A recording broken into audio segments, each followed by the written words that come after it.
En 1870, la France perd l'Alsace et la Moselle, dans cette guerre qu'elle a perdue donc face à l'Allemagne, et cette nouvelle frontière doit être défendue.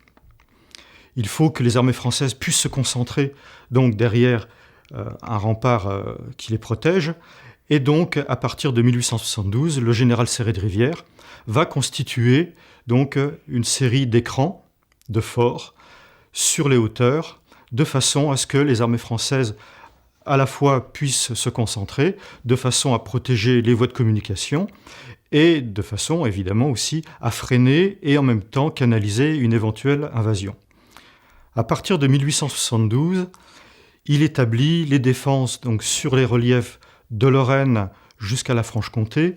Donc on va avoir 2 rideaux défensifs, l'un de Verdun jusqu'à Toul, l'autre d'Épinal jusqu'à Belfort, avec entre Toul et Épinal la trouée de Charmes, et au nord de Verdun, la trouée de Stenay, entre Verdun et Sedan. On va avoir donc 3 types de forts, des forts qui seront dans les trouées, des forts qui seront des forts de rideaux, ce sont les 2 rideaux défensifs, donc Verdun-Toul, Épinal-Belfort, et on va avoir des forts de place qui sont autour des places fortes, telles que Verdun.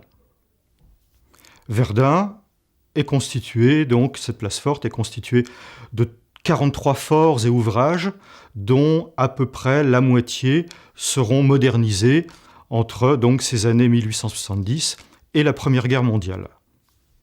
65 000 hommes constituent la place forte de Verdun, qui s'étend de l'Argonne à peu près jusqu'à Saint-Mihiel.